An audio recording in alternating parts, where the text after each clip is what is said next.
So hello guys, और तुम्हारा solo levelling की एक और नई वीडियो में। तो आज का 6th एपिसोड बहुत बढ़िया होने वाला है। इस एपिसोड का नाम है don't look down on my guys. तो एक बढ़िया टाइटल के साथ एपिसोड स्टार्ट करते हैं। तो एपिसोड स्टार्ट होता है, मैनेजर चाहिन को बोलता है कि जिन्हों पोर्टर बनकर गेट के अंदर गया है, और चाहिन को लगता है कि अब मैं समझी कि वो कल बॉस के गेट के आगे क्यों खड़ा था, और श्योर मैंने उसके हाथ में डैगर देखा था। फिर वो गेट के अंदर जा रही होती है, पर वो अपना वेपन लाना भूल जाती है। तो वो माइनिंग टीम से पूछती है कि आपके पास कोई सा वेपन है क्या। अरे बेटा, मैडम को फावड़ा देना। फिर चाहिन बोलती है कि इसके अलावा कुछ और नहीं है। अरे मैडम, गरीब आदमी है, हम तो बस इतना ही रख सकते हैं। तो ये रहने दीजिए, मैं ऐसे ही चली जाती हूँ। पक्का सोच लो।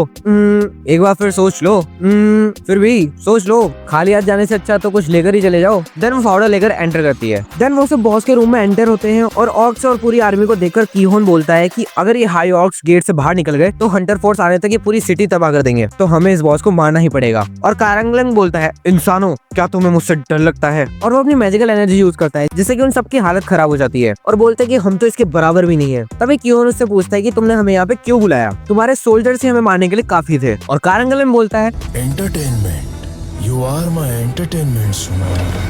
और हम सब तुम्हें एक एक करके मारेंगे, पर तुम सब इंसानों में से कुछ अलग लग रहा है। पर कीहोन अपने आप को संभालता है और अटैक करता है, पर कारंगलन प्रोटेक्शन लगाता है और उसे ग्रेविटी मैजिक से ऊपर नीचे पटकता है, और फिर जिन्वू उसे लेकर पीछे आ जाता है। और वो पूछता है, मिस्टर कीहोन, ये डंजन हंटर गिल्ड की प्रॉपर्टी है, मैं इसमें दखल नहीं डाल सकता, पर अब ये अटैक फोर्स वाइप आउट होने वाली है, और मैं सिर्फ तुमसे एक चीज पूछना चाहता हूँ, इस रूम में जितने भी मॉन्स्टर्स है, क्या मैं इन्हें खत्म कर दूं? और फिर उसके पीछे एक मॉन्स्टर आता है, जिसको कि जिन्वू अपनी ग्रेविटेशनल फोर्स से उड़ा देता है, और बोलता है कि मैं तुमसे वापस पूछता हूँ, इस रूम में जितने भी मॉन्स्टर्स है, क्या मैं इन्हें खत्म कर दूं? और कीहोन बोलते हैं कि प्लीज हेल्प अस।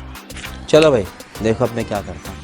और फिर कारंगलन बोलता है, तुम में टैलेंट है, पर तुम कब तक टिकोगे? देन जिन्वू बोलता है कि मैंने कभी इतनी पावरफुल एनर्जी महसूस नहीं करी। अब यहाँ पे एक खतरनाक मैच होगा तुम्हारे लिए, फिर कम फोर्ट। और वो अपनी आर्मी को बुलाता है। देन बाहर से सर्विलेंस टीम आती है, और वो मैनेजर से पूछते हैं कि मिस्टर संग जिन्वू यहाँ आया है। और फिर मैनेजर बोलता है कि एक और, क्या उसने कुछ गलत किया है क्या? और अभी वो पोर्टर बनकर अंदर गया है, और तो और मिस चा भी अंदर गई है। फिर साइड से एक बंदा बोलता है कि मुझे तो पहले से इस पे शक था, उसने कुछ क्राइम, किसी का मर्डर कराया क्या? जिनचुल बोलता है कि तुम्हें कल की न्यूज में पता चल जाएगा। फिर उसे एक भयानक एनर्जी फील होती है, और जब वो गेट की लेवल चेक करते हैं तो वो बहुत हाई निकलती है, 9000 के आसपास। और वो कहता है कि अंदर 2 एस रैंक हंटर है, फिर भी हमें अंदर जाना चाहिए। और अंदर चाहिन को भी ये एनर्जी फील होती है, और वो लड़ने के लिए तैयार हो जाती है। और वहाँ जिन्वू अपना डोमेन एक्सपेंशन खोलता है, जो कि उसे 70 लेवल पे आने पर मिला था, जिससे कि उसके सोल्जर्स की 50% ऑफ पावर बढ़ जाती है। और पीछे सबकी आंखें खुली की खुली रह गई है, और बोलते हैं कि एक बंदा इतने सारे सोल्जर्स को समन कैसे कर सकता है। देन फाइट शुरू होती है, और आयरन इग्रिस जिन्वू अपना कमाल दिखाते हैं, और जिन्वू बोलता है कि मेरे बाकी के सोल्जर्स अभी बी रैंक के हैं, और सामने वाले आदमी मुझसे कहीं ज्यादा है। तभी कारंगलन फायर ड्रैगन यूज करता है, और सभी सोल्जर्स को उड़ा देता है, और बोलता है कि तुम मेरे सामने कब तक टिकोगे? जिन्वू बोलता है कि जब तक मेरे पास मानास है, तब तक मेरे सोल्जर्स रीजनरेट होते रहेंगे, और मेरे पास कुछ ऐसे सोल्जर्स है जिनकी वजह से मुझे मानास की चिंता नहीं है। फिर कारंगलन ब्लेजिंग फायर से सबको एक ही बार में खत्म कर देता है, और जिन्वू सोचता है कि कारंगलन के सोल्जर्स बहुत स्ट्रॉन्ग है, तो मुझे इनसे हैंड टू हैंड लड़ना होगा। पर ये जॉब चेंज क्विस्ट नहीं है, यहाँ चीजें अलग है। और वो अपनी इन्वेंटरी से माना पोशन निकालता है, और बोलता है कि अब मैं तुम्हें बताऊंगा कि एक मैजिशियन की पावर क्या होती है। और फिर जिन्वू कारंगलन के सोल्जर्स उसी के खिलाफ खड़ा कर देता है, और बोलता है कि अभी तुम्हारे बहुत सोल्जर्स जिंदा है, पर जल्द ही वो मेरे होंगे, और तुम भी। और कारंगलन बोलता है कि मौसका, क्या ये नहीं हो सकता? अबे क्या बोल रहा है, एकांती संग तो है। अबे मीनिंग नहीं पूछा, हो क्या गया? क्या ये और मैं अभी तुम्हें स्पॉयलर्स नहीं देना चाहूंगा, वैसे मांगा रीडर्स को पता चल गया होगा, तो कमेंट से बता देना। और कारंगलन ग्लिच मारता है, और बोलता है कि फिर हम यहाँ क्या कर रहे हैं? इस डंजन में हमें क्यों जगाया?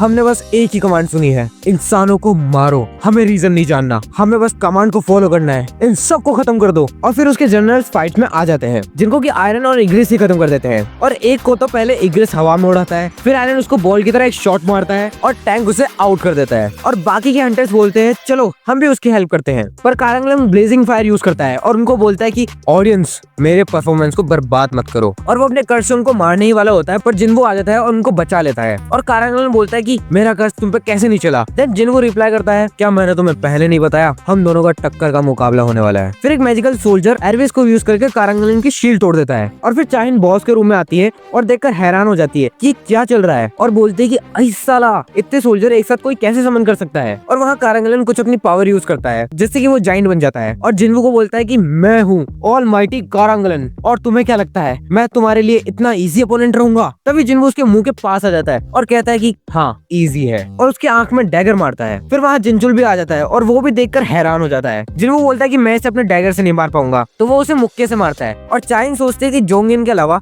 सर्विसेज टीम के मैनेजर भी इसके बारे में जानते हैं और जिनचुल कहता है कि मुझे जो पहले एनर्जी फील हुई थी इसकी वजह से मैं गेट के अंदर आया था, पर अब मुझे फिक्र करने की कोई जरूरत नहीं है, मिस्टर संग यहाँ सब कुछ संभाल रहे हैं। और कहता है कि so this is what he really capable of. इसमें कोई शक नहीं है कि एक फायर टाइप हंटर है और तो और ये समनिंग मैजिक भी यूज कर सकता है। फिर चाहिन बोलती है कि कौन है ये, तुम इसे जानते हो? जिनचुल बोलता है कि थोड़ा बहुत। और जिन्वू कारांगलन को बोलता है कि जिस वक्त तुम अपने घुटनों पे आए उसी वक्त तुम हार गए थे। और कारांगलन बोलता है कि ऐसा नहीं हो सकता, तुम द ग्रेट कारांगलन के डिफेंस को कैसे तोड़ सकते हो? और फिर उसी के सोल्जर्स जो कि जिन्वू के हो चुके हैं उसको खत्म कर देते हैं। और जिन्वू बोलता है कि चलो अब रिवॉर्ड कलेक्ट कर लेता हूँ, पर एक सेकंड, ये रेड तो हंटर गिल की थी तो मैं इसे नहीं ले सकता। हाँ पर मैं इसकी शेडो तो एक्सट्रैक्ट कर सकता हूँ। और वो उसे अराइज कर लेता है और इसको देखकर सबकी हवा टाइट हो जाती है। और जिन्वू बोलता है कि स्टैंडर्ड, एलाइट और नाइट के बाद पहली बार मैं दूसरी रैंक को देख रहा हूँ, 90 लाइट। चलो ए रैंक डंजन में बॉस को हराने का कुछ तो फायदा मिला। और फिर नेम चुनने की बारी, जो कि जिन्वू उसका नाम भूल जाता है। फिर वो उसको नाम देता है टस्क, टुस्क, टास्क। अब यहाँ शॉर्ट की तरह मत करना भाइयों, मैं तो बस इसे टस्क ही बोलूंगा। और अब उसके पास 127 शैडो सोल्जर्स हो गए थे। और फिर पीछे से जिनचुल उसे आवाज लगाता है और जिन्वू का एम्बैरेस चेहरा कि जिनचुल चाहिन भी यहाँ पे और मैंने नोटिस भी नहीं करा। पर सर्विलेंस टीम जिन्वू को प्रोटेक्ट करती है और बोलती है कि सर्विलेंस टीम यहाँ पे जिन्वू की आइडेंटिटी को प्रोटेक्ट कर रही है तो इसे हम बाहर नहीं जाने दे सकते और हम तुम्हें सब कुछ आराम से बताएंगे गेट से निकलने के बाहर, पर अभी किसी से भी कुछ मत बोलना। और कीहुन कहता है कि रुको, तुम एक पावरफुल हंटर हो और इसलिए तुमने अपनी आइडेंटिटी छुपाई, पर मैं ये नहीं पूछूंगा कि तुम यहाँ पोर्ट बन के क्यों आए थे, पर तुमने हम सबकी जान बचाई, इसलिए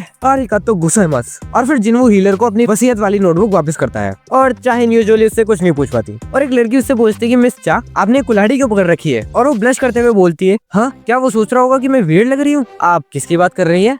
जाने दो। और फिर सीन चेंज होता है, जिन्वू जिन्हो से मिलता है और जिन्हो अपनी पूरी कहानी सुनाता है और कहता है कि आपको क्या कहना है। और फिर कुछ बोलने से पहले ही सीन शिफ्ट होता है हंटर गिल्ड में, जहाँ जोंगिन ये सुनकर शॉक हो जाता है कि जिन्वू माइनिंग टीम में था और आज उसने ए रैंक डंजन के बॉस को खत्म कर दिया। और कीहुन बोलता है कि सर जब तक हालत काबू में थे तब तक जिन्वू ने कुछ नहीं करा, पर जब कोई सिचुएशन नहीं बची तो उसे इंटरफेयर करना पड़ा। और जोंगिन बोलता है कि पहले तो व्हाइट टाइगर गिल्ड और अब हम भी उसके कर्जदार बन चुके हैं। और जोंगिन कहता है कि क्या वो सच में इतना पावरफुल है? मेरे कंपेयर में उसको रखकर देखो, इसमें तुम्हारा क्या कहना है? कीहुन बोलता है कि सर एक टीम 3 रोल से चलती है, अटैक, डिफेंस एंड सपोर्ट, और इसमें बहुत कुछ डिफिकल्टीज भी लगती है, पर वो बंदा एक्स्ट्रा ऑर्डिनरी था। क्या आप खुद अकेले होकर इन सब को संभाल पाओगे? और जोंगिन बोलता है कि शायद नहीं, लगता है कि मेरा टाइटल द अल्टीमेट हंटर एक जोक बन के रह गया है। और फिर कीहुन बोलता है कि सर छोटा मुंह बड़ी बात, आपको जिन्वू को अपने गिल्ड में लाना चाहिए। फिर अगले दिन सुबह 7:30 बजे ली मिंग सुंग एक कोरियन एक्टर को दिखाया जाता है और इसका सीन पहले मांगा में था पर वो काट दिया था और वो अपना हंटर लेवल रीचेक कराने आया था और एक गिल्ड में ज्वाइन होने आया था। तो इसी के साथ एपिसोड भी खत्म होता है। भाई इस वीडियो को बनाने में बहुत मेहनत लगी है और बहुत जल्दी भी लेकर आया हूँ मैं, तो लाइक करना, कमेंट्स करना, सब्सक्राइब करना। फिर मिलते हैं, सायोनारा। सोच लो।